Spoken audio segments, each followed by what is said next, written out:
Before we begin, let's take a quick look at what the finished crate looks like. So this is the back, and here is the front of the crate.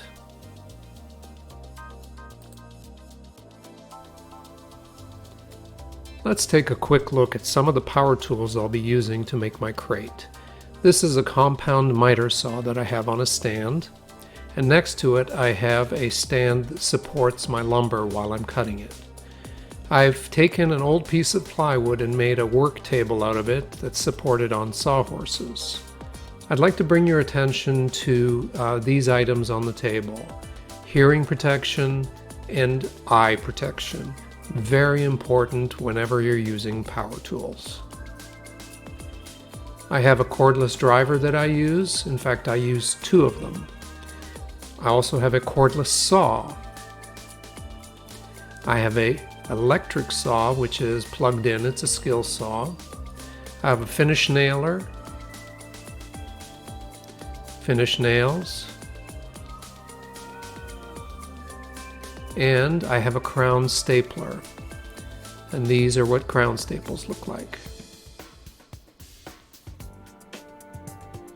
And before I forget, we also need a compressor to operate the pneumatic tools.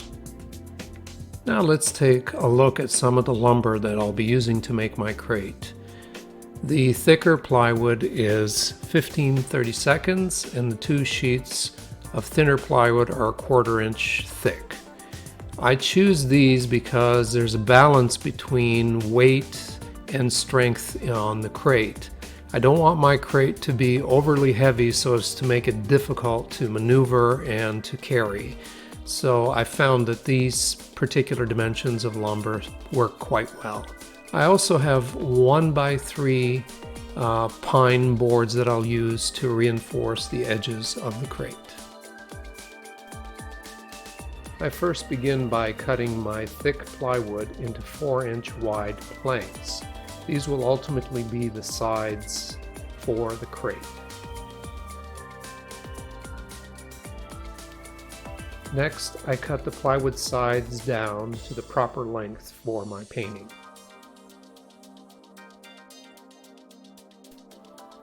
I'm going to go ahead and measure the short side of my painting to make the sides of the crate.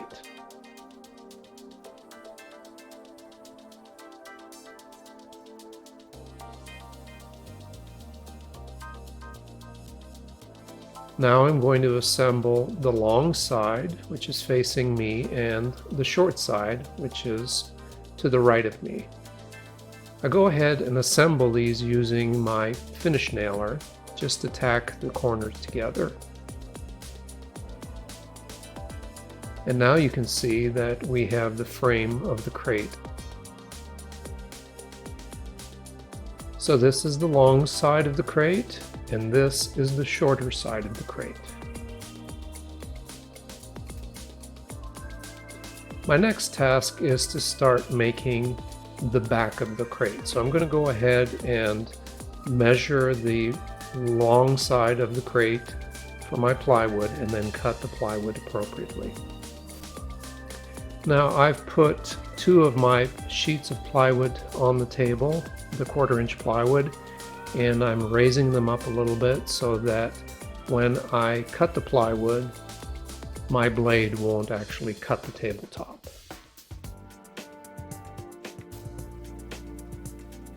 Here we have our two sheets of plywood, the front and the back, cut to the long side of the crate. And now that I've cut my plywood to the right size, I'm going to go ahead and put the frame that I've assembled already on the table and then attach one of the sides of the plywood to the frame.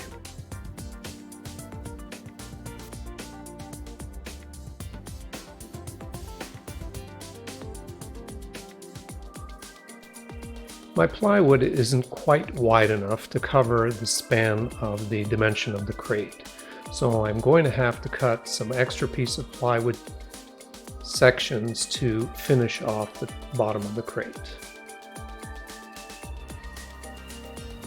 I have some scraps of plywood from a previous crate project that I'm going to use to actually finish the gap on this particular crate.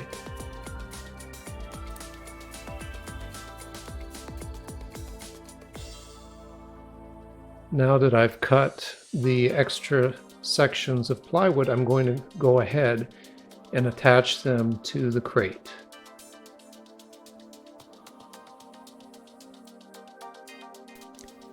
It's a simple process to cut the excess lumber off the end of the crate.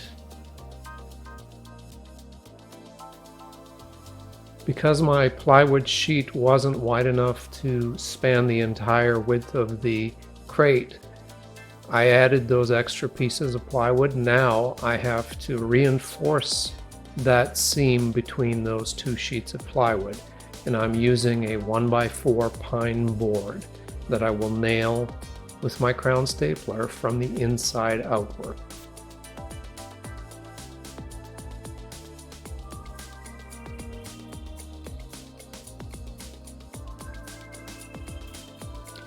So I'm going to be applying crown staples on either side of that seam so that both sheets of plywood are nailed together onto my 1x4 pine board.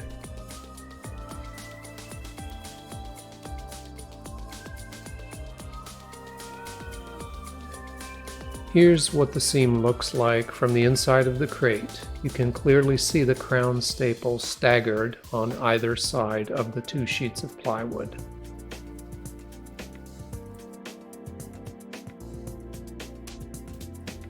Now I'm going to go ahead and add another piece of pine board to the short side of the crate, and I'm going to staple that from the inside of the crate.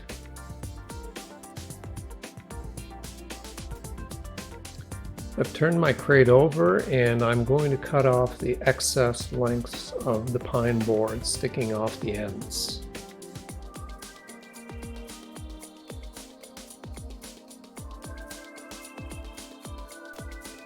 It's good to keep your handsaw nearby in case you have to cut a piece of lumber off where your cordless saw won't reach.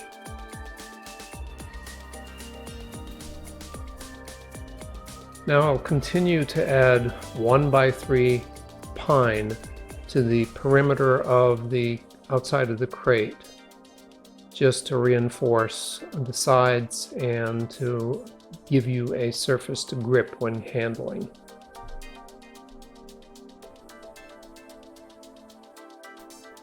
Now I've completed the bottom of the crate. It's time to take it off the work table and begin assembling the lid of the crate. It's basically the same procedure. I'm going to go ahead and add pine boards around the perimeter of that sheet of plywood to give it rigidity and also to provide a surface to grip the lid with. Now, as with the bottom of the crate, the lid is also going to be short for the overall dimension of the painting. So I have to take some sheets of plywood and add them to the lid to create the proper sized lid.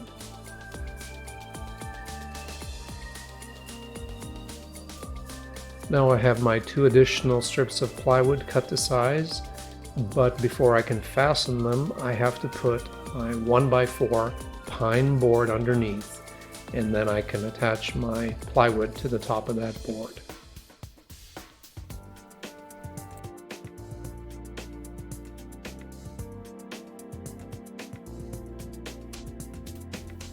Now I have my lid completely assembled.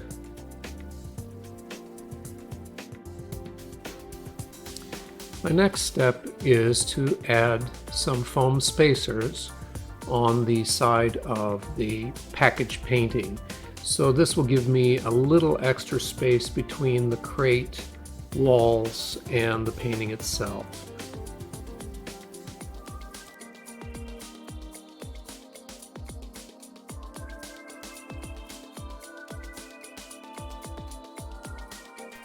As you can see now, I'm placing the painting with the spacers facing down inside the crate. And the painting is sliding in very easily into my crate, so my dimensions were done correctly.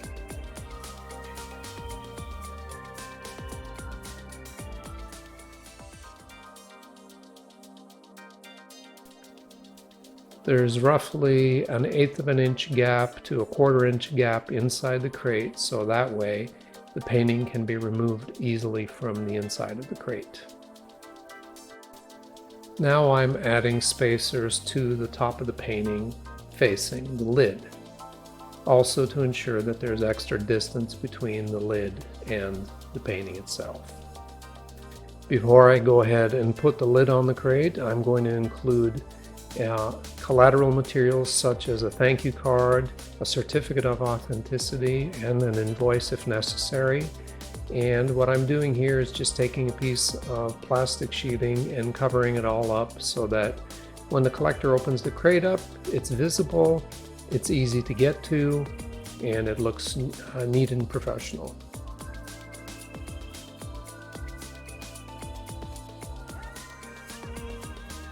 Now it's time to put the lid on at last.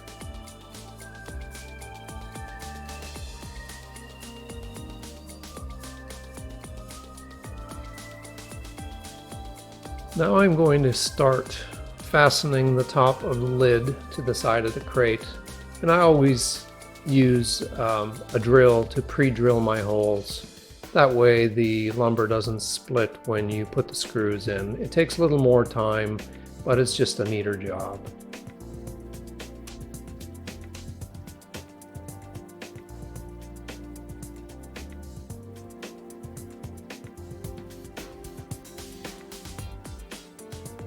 So I fasten one edge, square the crate, and then fasten the opposite edge.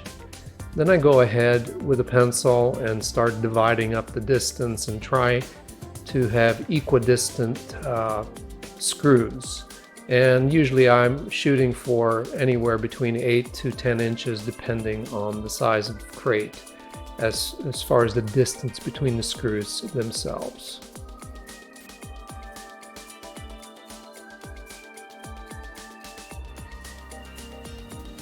Now that I've fastened the lid to the crate, I go ahead and mark it with fragile warnings.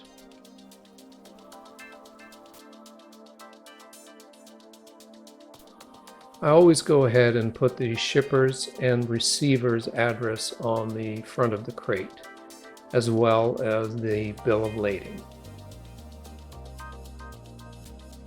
I also include some branding on the exterior of the crate and add my colorful labels. If you watch some of my other videos, you'll see that I make labels for my shipping boxes, and I use these on crates as well.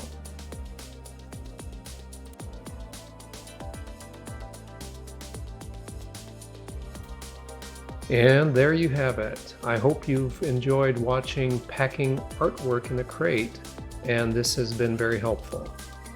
Happy shipping!